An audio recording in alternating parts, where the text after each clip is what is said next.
వర్షంలో వాయేజర్ వర టోటలీ మీకు చూపించడం కోసం super enjoyment in Ratanpur Chhattisgarh. ఇంత అందంగా ఉంటుందా? వర్షం వచ్చినప్పుడు ఇంత ఆహ్లాదంగా ఉంటుందా నేచర్ నడుమ? Yes, I'm really enjoying. So Ratanpur వెళ్దాం రండి.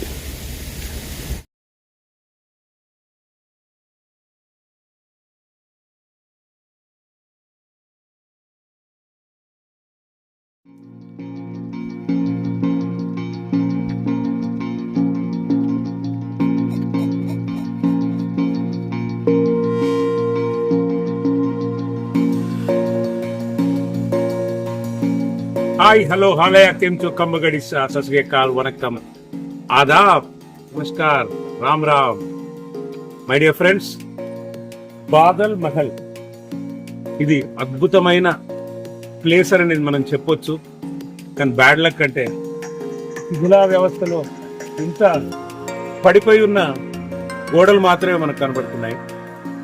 అండ్ చరిత్ర ప్రకారం ఇక్కడ మనకు తెలిసేది ఏంటిదంటే పాండవులు ఇక్కడ నివసించారట. పాండవులు ఇక్కడ ఉన్న చరిత్ర ఉంది ఇక్కడ. సో హిందూ ధర్మం ప్రకారము ఇలాంటి పురాతనమైన ప్రదేశాలకు మనం వచ్చి మన చరిత్ర, మనం చరిత్రకారులు మిగిల్చిన ఈ చరిత్రను మనం తెలుసుకొని జీవితాన్ని ధన్యం చేసుకోవాలని వాయేజర్ వరానండి నేను కోరుతున్నాను మిత్రులారా. దాని ద్వారా మీరు భగవంతుడు రాసిన రాత కంటే ఇంకొక 10 ఏళ్ళు ఈజీగా బ్రతుకుతారు. ఈ ఎన్విరాన్మెంట్లో ఈ స్వచ్ఛమైన గాలి పీలుస్తూ ఛత్తీస్గఢ్లో ఉన్న ఈ పచ్చదనాన్ని ఆస్వాదిస్తూ ఎస్ తప్పకుండా మన జీవితం కాలం మాత్రం 10 ఏళ్ళు పెరుగుతుంది. And I as Voyager solo travel చేస్తున్నా. మొత్తం ఛత్తీస్గఢ్ అమర్కంటక్ యాత్ర అయిపోయింది. అండ్ ఇప్పుడు మనం ఈ బాదల్ మహల్ లోపలికి వెళ్దాం. కొంచెం చూద్దాం ఇక్కడ ఏమి మనం బాదల్ మహల్లో చూడగలుగుతాం. లోపలికి వెళ్తాం. మరో చరిత్ర ప్రకారము బాదల్ మహల్ను హైహయా వంశానికి చెందిన రాజులు నిర్మించినట్లు చరిత్ర చెబుతోంది. బాదల్ అంటే మేఘం. అంటే ఈ మహల్ మేఘాలను తాకేంత ఎత్తుగా అద్భుతంగా ఉండేదని భావించి ఈ పేరు వచ్చిందనని తెలిసింది. ఈ మహల్ ప్రధానంగా రాజుల నివాసం మరియు రాజ్య పరిపాలన కేంద్రంగా ఉపయోగించేవారు. పాతకాలంలో ఇది ఎంతో వైభవంగా శిల్పకళలతో నిండిన భవనంగా ఉండేదని చరిత్రకారులు చెబుతున్నారు. నేటికి ఈ మహల్ పూర్తిగా మిగిలి లేకపోయినా మిగిలిన గోడలు, నిర్మాణ అవశేషాలు అప్పటి రాజుల వైభవాన్ని మనకు గుర్తు చేస్తాయి. ఈ ప్రాంతంలో నడిచే ప్రతి అడుగు చరిత్రను తాకిన అనుభూతిని కలిగిస్తోంది. మై డియర్ ఫ్రెండ్స్, ఈరోజు బాదల్ మహల్ చరిత్ర ప్రేమికులు, పరిశోధకులు, పర్యాటకులకు ఒక ముఖ్యమైన దర్శనీయ స్థలంగా నిలిచింది. ఏమంటారు?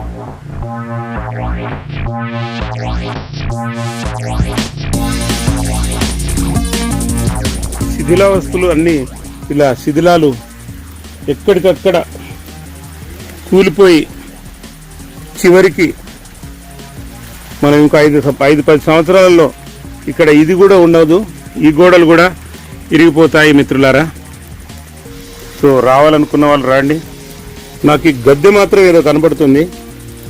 మీకేమన్నా దీని గురించి తెలిస్తే మాత్రం కామెంట్స్లో దయచేసి తెలపాలి. అండ్ చూడొచ్చు గోడలు ఎలా కూలిపోతున్నాయో. లాస్ట్కి ఏం మిగులుతుంది మనకు? ఇంత పెద్ద చింత చెట్టు బాదల్ మహల్ దగ్గర. సో దీంట్లోనే పాండవులు నివసించారని, ఇదే వారి గృహములాగా ఉన్న ఏర్పాటు చేసుకున్నవారని తెలుస్తుంది మై డియర్ ఫ్రెండ్స్.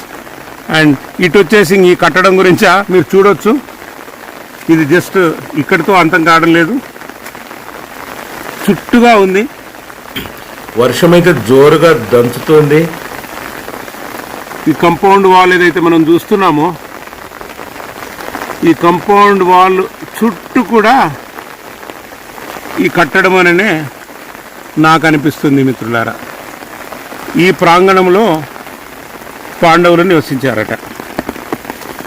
దీని గురించి ఏమన్నా మీకు తెలిస్తే మాత్రం కామెంట్స్లో దయచేసి మాకు తెలియజేయగలరని ప్రత్యేక మనవి వాయిజర్ వరా నుండి. మనము ఏది వదిలేది లేదు కదా. ఈ పాండవుల నివాసం ఏంటిదో చూద్దాం, లోపలికైతే ప్రవేశిద్దాము. కానీ మిత్రులారా, లోపల మీరు చూస్తున్న ఈ అంధకారంలో పాండవ నివాసం పశువుల నివాసంగా మారింది. ఈ ప్రాంగణాన్ని గవర్నమెంట్ లేదా ఇక్కడి అధికారులు ఎలాంటి శ్రద్ధలు తీసుకోవడం లేదు. పర్యాటకులు మాత్రం వస్తున్నారు, వీక్షిస్తూ ఉన్నారు. ఈ ప్రాంతం పశువుల కొట్టానికి మాత్రమే మిగిలిపోయిందని చెప్పుటకు బాధగా ఉంది. Sincere regrets my dear friends. ఇంత జోరుగా వస్తున్న వర్షంలో కూడా ఏది లెక్క చేయక మీకోసం రతన్పూర్ అందాలైతే చూపిస్తున్నాను. మీరు మెచ్చుకుంటారని నేను భావిస్తున్నాను.